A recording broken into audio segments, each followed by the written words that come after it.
Tiara sudah lama memimpikannya hal seperti ini. Makan malam berdua dengan Kevin. Tanpa embel-embel kepentingan komunitas. Makan berdua dengan orang yang kini sudah menjadi kekasihnya. Jauh hari sudah ia persiapkan segala sesuatunya. Tiara mencari waktu yang pas. Tidak ada yang ingin ia nikmati selain menatap mata Kevin lebih dalam. Juga melihat senyum lelaki itu hanya untuknya. Perasaan terpendam itu terlihat tumbuh dan semakin besar sejak Kevin menyatakan bersedia memulai hubungan yang lebih dari sekadar teman kepadanya. Malam itu, di sebuah kafe kecil di tepi muara, di meja kecil untuk berdua, Tiara terlihat lebih cantik dari biasanya. Dua lilin kecil di atas meja membuat suasana arah riak air muara. Air mengalir pelan, terlihat mengalir begitu pelan. Namun, di bawah air itu ada arus yang deras. Seperti halnya cinta yang ia pendam. Ia tetap terlihat tenang, bahkan sangat tenang. Tetapi dalam hatinya sedang berkecamuk. Ia tidak bisa memungkiri bahwa Nara tetap menjadi seseorang yang tertancap lekat di hatinya. Ia merasa berdosa telah memberi harapan kepada Tiara. Namun, ia tidak akan secepat itu merusak kebahagiaan Tiara.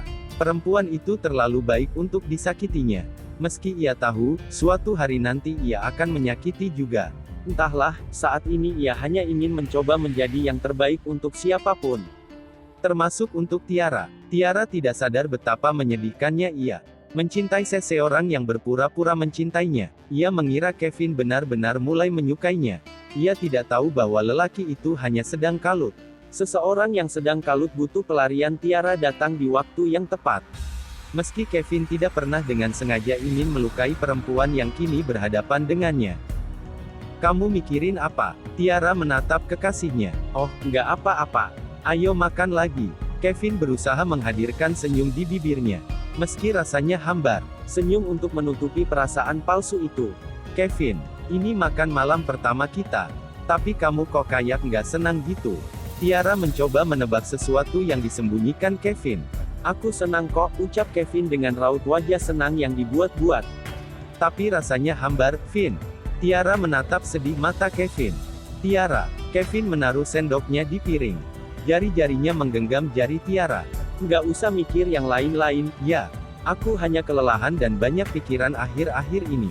Ia mencoba menenangkan Tiara yang mulai kelihatan sedih dan kesal. Iya, tapi kamu janji nggak nyuekin aku terus. Teleponnya berdering. Kevin meminta izin untuk menerima telepon pada Tiara. Di layar ponselnya ada nama Nara. Kevin, kamu di mana? Aku butuh bantuan, suara Nara terdengar panik. Kamu kenapa? Kevin mencoba menenangkan. Kamu jemput aku. Aku sekarang di kampus. Sendirian. Buruan. Suaranya terdengar ketakutan. Tapi, aku sedang. Tut. Teleponnya ditutup. Kevin tidak punya pilihan. Dia merasa cemas. Bergegas Kevin menuju meja Tiara. Maaf. Aku harus pergi, ucapnya terburu-buru. Kevin. Kamu mau kemana? Tiara merasa heran. Masih dalam suasana makan malam yang tiba-tiba berantakan. Ia terus memanggil Kevin yang berjalan semakin jauh memunggunginya. Beberapa orang terlihat heran memerhatikan Tiara yang kebingungan setelah berteriak.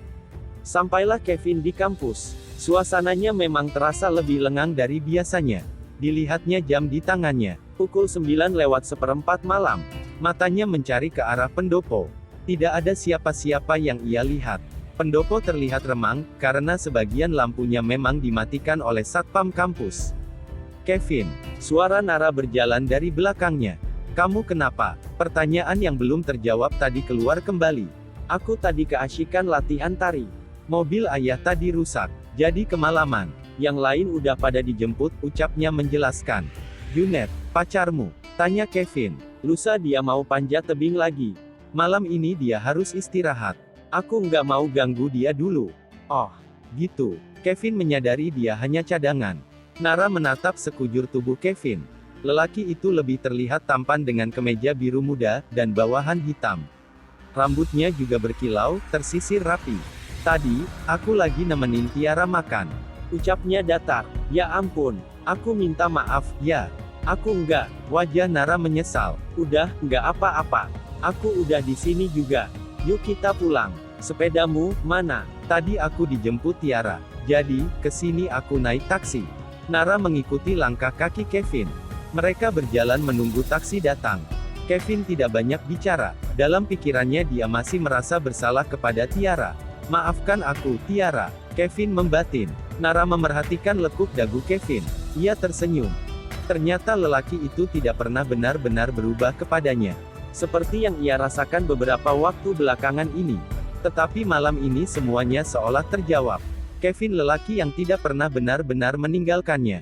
Taksi. Suara Kevin berteriak, taksi berwarna biru menepi. Pagi itu udara terasa menyegarkan.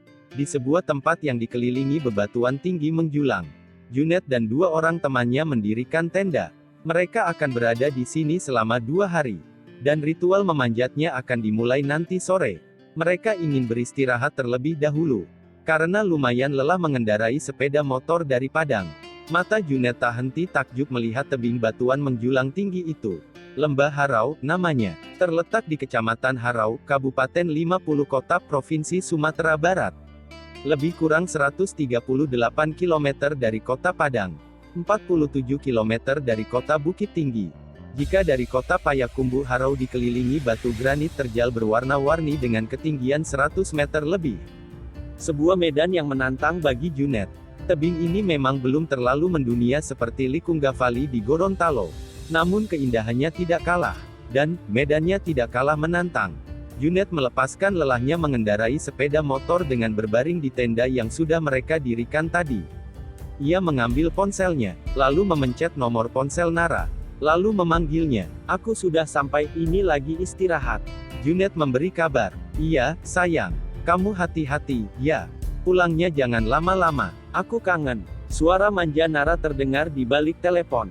Siap Tuan Putri, aku juga kangen kamu. Percakapan itu tidak berlangsung lama. Junet memejamkan matanya sejenak. 2 temannya terlihat asyik menyiapkan segala perkakas yang akan mereka gunakan nanti untuk menaklukkan tebing tinggi lembah Harau itu. Di kampus, Nara merasa gelisah. Pikirannya sedari tadi tertuju pada Junet. Entah apa yang ia resahkan. Firasatnya mengatakan ada sesuatu yang membuatnya tidak nyaman. Entah apa itu, dia pun tidak tahu. Nara tidak fokus latihan. Teman-temannya menyuruh Nara untuk istirahat terlebih dahulu. Berkali-kali dia memilih nomor ponsel Junet, tapi tidak juga melakukan panggilan. Satu hal yang tidak ingin dia lakukan, mengganggu Junet. Tidak mungkin dia menelepon jika seandainya lelaki itu sedang memanjat tebing. Ia memilih menenangkan hati. Nara mengeluarkan earphone dari dalam tasnya. Lalu mendengarkan lagu-lagu yang ada di ponselnya. Membiarkan diri terbenam. Matanya menatap teman-teman yang sedang serius latihan. Udara di lembah Harau tidak begitu panas. Matahari tidak berada di puncak kepala lagi. Sudah menabrak dinding-dinding batuan granit yang semakin berkilau itu. Junet yang sudah kembali segar karena sudah beristirahat mengambil persiapan untuk memanjat. Semuanya sudah disiapkan oleh kedua temannya. Dengan perasaan siap dan setelah berdoa, Junet mulai menginjak pijakan pertama. Terus menginjak menuju tonjolan tebing yang lebih tinggi. Dari bawah terdengar suara temannya memastikan keamanan. Junet pun memberikan jempolnya pertanda semuanya masih berjalan baik. Sudah 30 meter ia naiki. Harusnya ia sudah turun. Karena targetnya hari ini hanya di ketinggian 30 meter. Sekadar pemanasan untuk besok naik yang lebih tinggi. Namun, bebatuan granit yang berkilauan itu seolah terus merayu Junet untuk naik lebih tinggi lagi. Junet, cukup dulu. Besok kita lanjut. Teriak salah satu temannya dari bawah. Nanggung. Dikit lagi. Junet memberitahu kalau dia ingin memanjat lebih tinggi lagi. Junet terus mengikuti nalurinya untuk naik lebih tinggi lagi. Cahaya matahari yang memerah menancap di dinding bebatuan yang keras itu. Keningnya mengucurkan keringat. Lengannya yang kuat terlihat lebih kekar. Rambutnya yang terkuncir juga ikut berkilau diterpa cahaya matahari. Junet terus naik lebih tinggi lagi. Kali ini dia sudah sampai di ketinggian lebih 40 meter. Mujur tidak dapat diraih, malang tidak dapat dielakkan. Junet kehilangan kendali saat satu tangannya terlepas dari tonjolan dinding batu. Tubuhnya yang berpasang tali melayang-layang mengempas ke dinding batu granit yang keras itu. Bahu sebelah kanan Junet terhempas ke satu batu runcing. Disusul wajahnya yang menabrak sisi dinding batu granit lainnya. Keadaan semakin panik. Junet terlihat tidak lagi mengendalikan dirinya. Darah mengalir di sekujur wajah dan lengannya. Temannya di bawah terlihat khawatir. Perlahan mereka menurunkan Junet. Lelaki itu sama sekali tidak merespons apapun yang diucapkan temannya. Sesaat sesampai di bawah, satu temannya memeriksa berbentuk. Seorang teman yang lain meminta Junet segera dibawa ke rumah sakit terdekat. Namun, ia tidak lagi tertolong. Darah yang terlalu banyak mengalir di kepala Junet, sebab kepalanya terbentur dan lengannya yang patah, membuat Junet tak mampu lagi bertahan. Rohnya lepas dari tubuhnya. Junet melihat dirinya sendiri di dalam mobil. Dirinya yang berlumur darah. Ia mendengar dua orang temannya yang ada di dekat tubuhnya saling berbisik, saling menatap sedih. "Junet udah duluan," ucap seorang teman yang memeriksa keadaan Junet. Teman-teman Junet menatap satu sama lain. Mereka saling terdiam. Air mata jatuh tetes demi tetes. Tangis pelan pun pecah. Petualangan Junet terhenti petang hari itu.